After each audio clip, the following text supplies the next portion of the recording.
जम्मू और कश्मीर के लोगों के लिए एक और बड़ी खबर है, तो कृपया कर इस खबर को अंत तक ज़रूर सुनिएगा। दरअसल डिलिमिटेशन कमीशन जो इसलिए गठित की गई थी कि जम्मू और कश्मीर में जो डिलिमिटेशन होनी है, परिसीमन होना है, 7 सीटों की बढ़ोतरी होनी है और इसके अलावा जो मेंबर ऑफ़ लेजिस्लेटिव असेंबली की जो सीट्स हैं उसमें बदलाव किए जाने हैं, मेंबर ऑफ़ पार्लियामेंट सीट्स की बदलाव किए जाने हैं, उसका जो गठन किया गया था वो एक बार फिर से जम्मू और कश्मीर के दौरे पर आ रहे हैं, जहाँ पर वो जम्मू कश्मीर के आम जनता से, आम लोगों से मिलकर उनके सजेशंस, उनके सुझाव जो हैं वो लेंगे और डिलिमिटेशन की फाइनल रिपोर्ट जो है फिर तय करेंगे। आपको बता दें कि अमित शाह होम मिनिस्टर और इसके अलावा अलग अलग जितने भी जम्मू और कश्मीर के नेता हैं, सेंटर के नेता हैं, उन्होंने साफ तौर पर ये क्लियर किया था कि जैसे ही जम्मू और कश्मीर में डिलिमिटेशन कंप्लीट हो जाएगी उसके बाद जम्मू और कश्मीर में चुनाव कराने का सिलसिला जो है उस पर सोच विचार किया जाएगा और उम्मीद है कि अक्टूबर नवंबर में चुनाव हो, उससे पहले डिलिमिटेशन कमीशन की रिपोर्ट जो है एक्सपेक्टेड है कि 6 मई से पहले पूरा प्रक्रिया कंप्लीट हो जाएगी। कई सारे बदलाव भी डिलिमिटेशन कमीशन ने किए हैं। जम्मू की अखनूर सीट की बात करें या कश्मीर की कई सारी और सीटों की बात, तो लगातार बदलाव हुए हैं। सुचेतगढ़ सीट और अबागदल सीट पर जो शंका लोगों ने जताई थी उसको जो डिलिमिटेशन कमीशन है उसने माना था, उन दोनों सीटों को वापस बहाल किया था। पर अभी भी जम्मू पुंछ जो कॉन्स्टिट्यूंसी थी मेंबर ऑफ पार्लियामेंट की, उसे बदलकर जो रजौरी और अनंतनाग कॉन्स्टिट्यूंसी, रजौरी पुंछ अनंतनाग, उसे बनाया जा रहा है, जिसको लेकर काफ़ी रिजेंटमेंट दोनों तरफ से हुई है। वहीं दूसरी तरफ अब डिलिमिटेशन कमीशन जम्मू और कश्मीर आने वाली है, तो क्या कुछ डिटेल है इसके बारे में, आप लोग कब मिल सकते हैं, ये कृपया कर आप ध्यान से सुनिए। साफ तौर पर कहा गया है कि 14 मार्च 2022 को आम जनता से सजेशंस मांगे गए थे। 21 मार्च 2022 तक 409 सजेशंस जो हैं वो जम्मू और कश्मीर के अलग अलग हिस्सों से आए हैं और 14 मार्च 2022 को जो ये लोकल न्यूज़पेपर्स पर, central and union territory gazette पर जो डिलिमिटेशन कमीशन की रिपोर्ट आई थी, जो ड्राफ्ट आया था, उसके बाद लोगों ने 409 सजेशन जम्मू और कश्मीर के लोगों ने दिए। अब पब्लिक सिटिंग्स के लिए जम्मू और कश्मीर के लिए बनाई गई डिलिमिटेशन कमीशन आने वाली है। सबसे पहले जम्मू में 4 अप्रैल को वो डिलिमिटेशन कमीशन जम्मू के कन्वेंशन सेंटर कनाल रोड पर बैठेगी। आपको बता दूं कि किन किन डिस्ट्रिक्टों के लिए कब कब समय दिया गया है।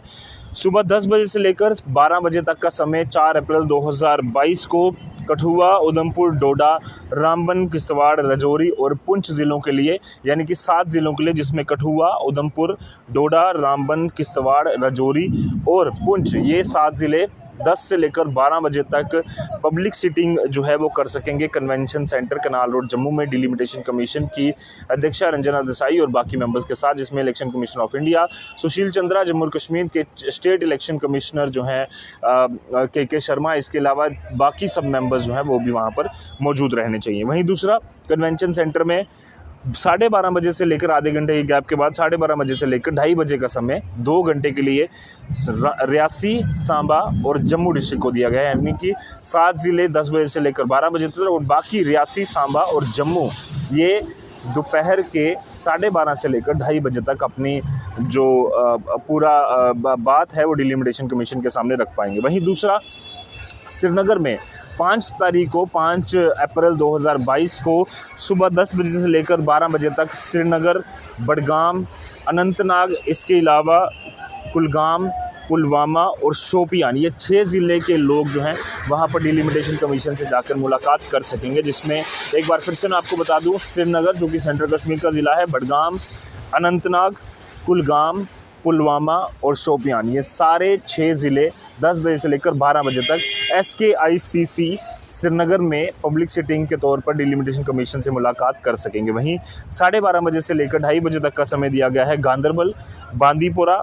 कुपवाड़ा और बारामूला, इन 4 ज़िले के लोग 12:30 बजे से लेकर 2:30 बजे तक का समय दिया गया है डिलिमिटेशन कमीशन ने कि इससे अगर कोई मुलाकात करना चाहता है पब्लिक सिटिंग के तहत तो वो लोग कर सकते हैं। ये आदेश, ये एक ऑर्डर जो है वो जारी किया गया है जम्मू कश्मीर के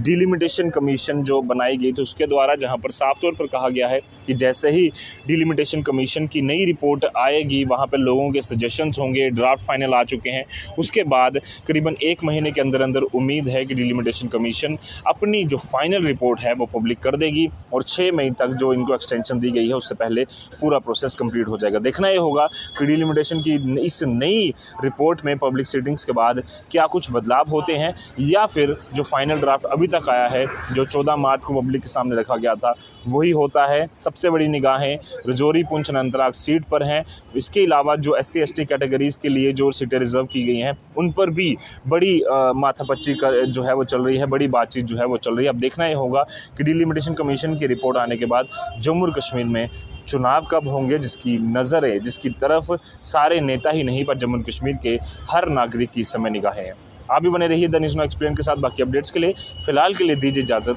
धन्यवाद।